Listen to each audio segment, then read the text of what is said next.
Space Cowboy Books presents Simultaneous Times, a science and speculative fiction podcast. Short stories to stir the imagination by contemporary authors.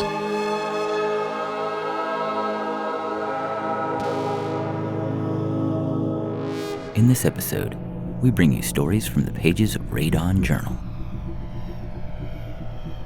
Hello, this is Automatic Anti-Grief by Jenna Hanchey, with music by Fall Precautions, read by Zara Kand.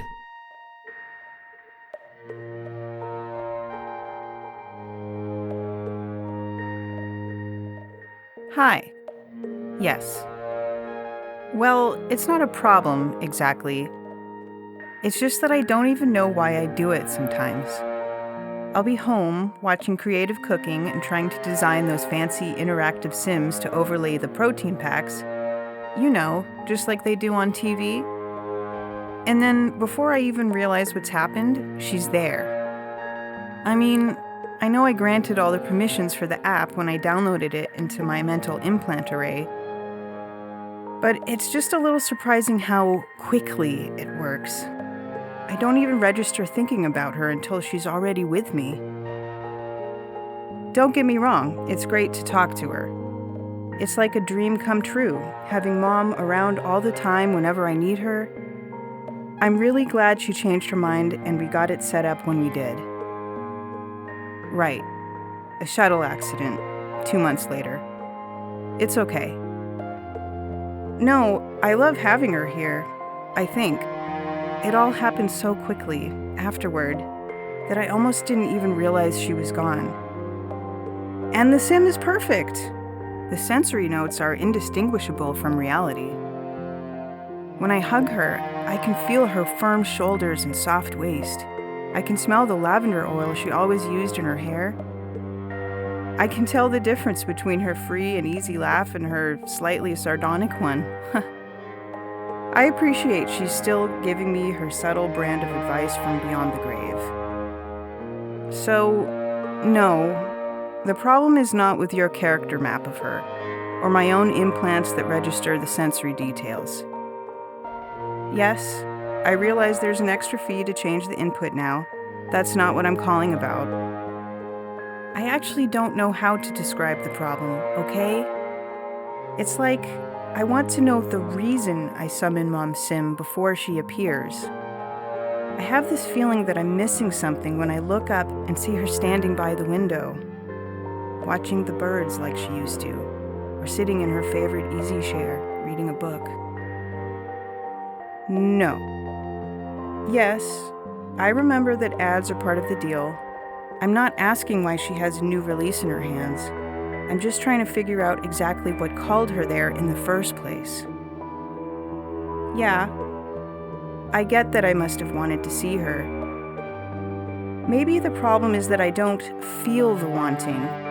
She's always just there, at the tips of my neural-linked fingers, appearing in a synaptic flash, answering the questions I didn't ask about what I should do on my next date, commiserating about that story from work that I haven't even told her yet, and she retells the memories I apparently want to hear in exactly the same manner. I've gotten the explanation of your patented sensorial precision system before. It's great that the sim has 100% factual accuracy. That's really cool. What I'm saying is it doesn't sound like her. She was never 100% factually accurate. And that's really good, because it breaks the illusion that it is her long enough for me to remember that she's dead and gone, and this image of her isn't real. That's it, I guess. Those are the moments I get closest to what it is I'm looking for. The moments when the pit of my stomach drops, and I get this swooshing feeling, like a black hole has opened in my soul, and threatens to pull all that's left of me inside it. For one glorious instant, there is a depth to my existence. My whole being is caught between the elation of unfulfilled longing and the horror of having gotten exactly what I wished for. But just like that, it's gone again. You see, Most of the time, I don't feel anything at all. I would, perhaps, but she's already with me, easing the anxieties and pain and grief that conjured her before I even experienced them. It was just a sigh, sorry. Sure, I guess you could say the problem is that the app works too well. Yes, you have my permission to put that comment on your neuro site. But I think what I really mean is, I miss what it feels like to miss her. Does that make sense? Sure, I get that it's the whole point of the program. I just don't feel as happy about it as you seem to think I should, as everyone seems to think I should, because I'm not happy. I'm not anything. I just want to feel again. And if you could help me, maybe I'll just, I don't know, delete the whole thing. Huh? A pause option? I didn't realize you offered that. I see. It's how much for every paused month? Well, that's something. And she'd always be there, waiting for me? When the pain gets too much, when the feelings start to overwhelm me, I could just turn it back on? It's not that I don't trust your 100% satisfaction rating, I just... No, everything's not all right. Me! What's wrong is me. It's not the sim, or your program, or your impossibly high satisfaction rate. What I don't trust are my own feelings, my own ideas of what I want and need, and what they make me choose to do. There she is, right on time, I suppose. Sorry, what was that? I got distracted for a moment. No, I think we're done here. Thank you. I'll be okay. Fine. Sure. You can put me down as satisfied with your service today. Can you maybe put a pin in all that for now? I'll call back if I decide to do it. Right now, I need to go talk with my mom.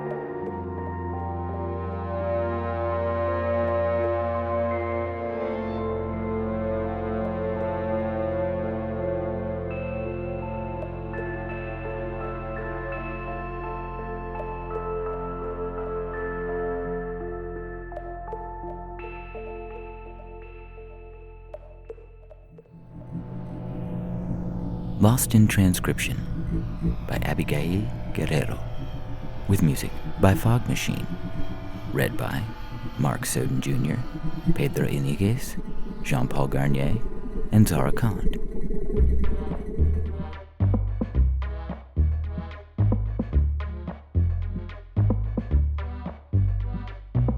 In the Circuit Court of the First Judicial District of and for Laramie County, Wyoming, Francisco de Jesus Williams, date of birth February 1st, 2024, plaintiff, versus Bespoke Adoption Agency, defendant, case number 2045L-CC2357. The following is a recording of the interview between adoptee Francisco de Jesus Williams, born Francisco de Jesus Hernandez Ortiz, and the adoptive parents James and Patricia Williams, requested as evidence for the case Williams versus Bespoke. The interview was conducted by Aaron Roach, a representative of the Bespoke Adoption Agency, and the certified translator Jose Maria Morales Smith. It is to be noted that Francisco de Jesus was 14 years old at the time of the interview in September 2038.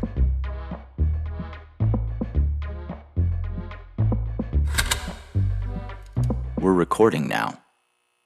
Is that really necessary? I'm afraid it is. Memory loss is quite a common secondary effect of this particular procedure, and some people need to be reminded that they agreed to do this. How often does it happen? Memory loss? About 80% of... No, I mean... Come in, Francisco. Come in and sit. Entra y siéntate, Francisco. Hi, Francisco. Nice to meet you. Thanks for coming, son. Ellos no hablan español, pero entonces ¿cómo se supone que vamos a...? What's going on? He's worried about not being able to speak with him by himself. Tell him that the language won't be a problem. We'll fix that soon. No te preocupes por el idioma. Ellos lo arreglarán pronto. Don't worry about this. The standard package includes the language exchange. We'll take the English of a native speaker from one of our branches in America and swap it with Francisco's Spanish. We can also give him an accent, if you want to. We can make him sound Southern or British or whatever you prefer. Bespoke has branches all over the world. What will happen with the other child? The other child will be fine. When the time comes for them to be adopted, we will install in them the language they'll need to adjust to their new family, and everybody's happy, right? I guess, but... Now, we also have the premium package that would allow Francisco to keep his Spanish while receiving English. And we have the platinum package, so you can make him a personalized polyglot with all the languages you want him to speak. The price of the platinum package... ¿Qué tanto andan diciendo? He wants to know what you were talking about. Tell him that we're fixing the language problem, and to shut up. Están solucionando el problema del idioma. Ya cállate. As I was telling you, the price will vary depending on the number of languages you want your new child to speak, and the relative rarity of each one of them. Relative rarity? Yes, we calculate the value of each language depending on the number of living native speakers within our system. Finding an orphan who speaks English or Chinese is relatively easy, but it's not that simple to find one that speaks Euskera, for example. And is it necessary to take the language from someone else? Well, not really. People can technically acquire a language as a skill through study and immersion, as our translator did. But it is a hard and long process, and it can take months or even years. It would be necessary to find a private teacher for Francisco and take him to his lessons every day, or invest your own free time in teaching him. And he might not be able to start school in America right away until he's fluent enough to communicate with teachers and classmates. Are you really willing to wait that long to start living a normal life? Besides, the standard package is included with every adoption. There's no extra cost for you to exchange his Spanish for English. Well, now you're talking. Well, if there are no more concerns about the language... Excellent. Now, Jose, please inform Francisco about the decision the Williamses have made. We need him to agree before we can continue. Ellos quieren que hables inglés. Si aceptas el trato, harán un intercambio de idiomas y ya no hablarás español. Pero podrás comunicarte con tu nueva familia y tus nuevos vecinos, maestros y compañeros de clase en los Estados Unidos. ¿Y no puedo tomar clases de inglés y ya? Sí podrías, pero eso tomaría demasiado tiempo y los Williams quieren continuar con su vida normal tan pronto tú mudes con ellos. ¿Y entonces por qué no mejor adoptan un niño gringo que sí habla inglés? What's the problem now? He's asking if it wouldn't be easier to adopt an American child who does speak English. Doesn't he know why we chose him? Didn't you tell him before coming here? We told him the most important part, and he agreed with it, so don't worry about it. Trust me, he's willing to do everything to live the American dream. Or better said, to escape from Mexico. Anyway, Jose, please tell him that he was chosen because he has the same birthday as Harper, the Williams' child. We'll make a copy of her memories and paste it into him so he can start his life in America as if he had always been there. He will know the neighbors, the extended family, his classmates, and everything about his new hometown in Wyoming from day one. No time wasted with introductions and formalities. Isn't that wonderful? But memory osmosis only works with a minimal age gap. preferably no age gap at all. And since we couldn't find a child born on the right date in the United States, we had to look a little below the border. Fuiste elegido porque naciste el mismo día que la hija de los Williams, Harper. Harán una copia de sus recuerdos y te los transferirían para que puedas comenzar tu vida en los Estados Unidos como si siempre hubieras estado ahí. Conocerías los vecinos, los parientes, a tus compañeros de colegio y todo sobre la ciudad donde vivirías desde el principio. Pero la osmosis de memoria solo funciona con diferencias de edad muy pequeñas, o ninguna, de preferencia, y como no pudieron encontrar a alguien con la fecha de nacimiento adecuada en los Estados Unidos, tuvieron que buscar los sucursales de México. Oye, espera, a mí nadie me dijo nada de esto. ¿Qué va a pasar con mis verdaderos recuerdos? ¿Lo voy a olvidar todo? He's asking what will happen to his real memories. Tell him there's a chance he might forget something. Hay una probabilidad que olvides algunas cosas.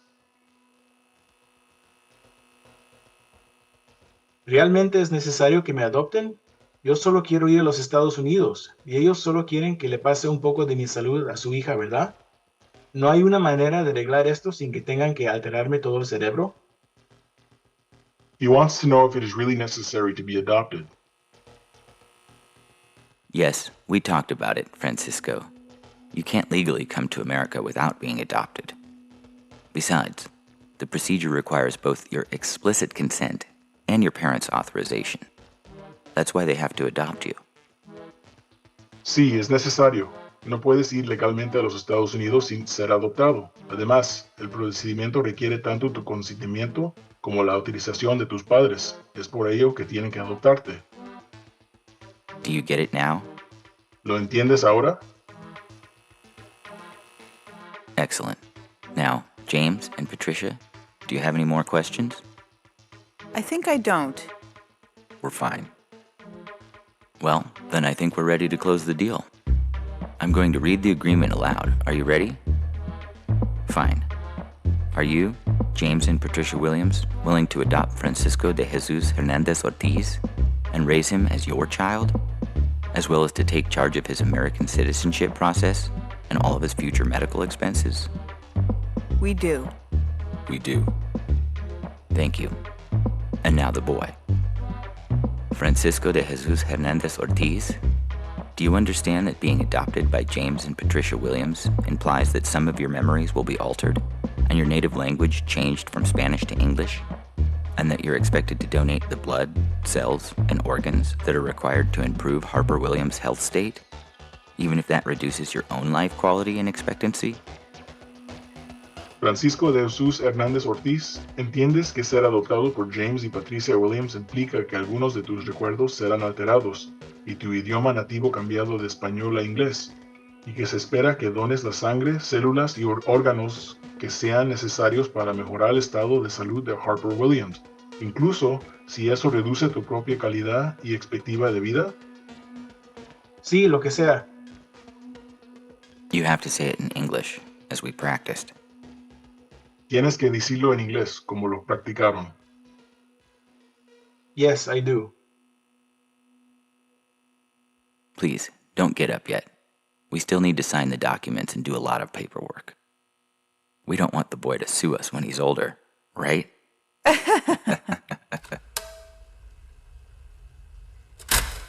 End of recording.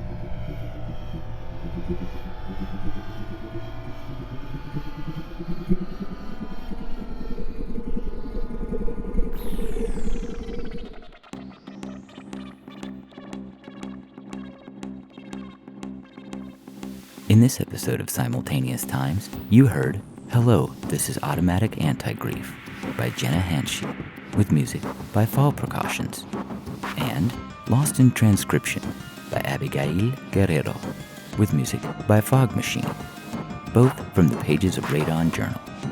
We would like to thank the authors and Radon Journal's editors for making this episode possible. Find out more about Radon Journal at radonjournal.com. And out now, Simultaneous Times Volume 3 Science Fiction Paperback, with stories from this podcast and some appearing for the first time.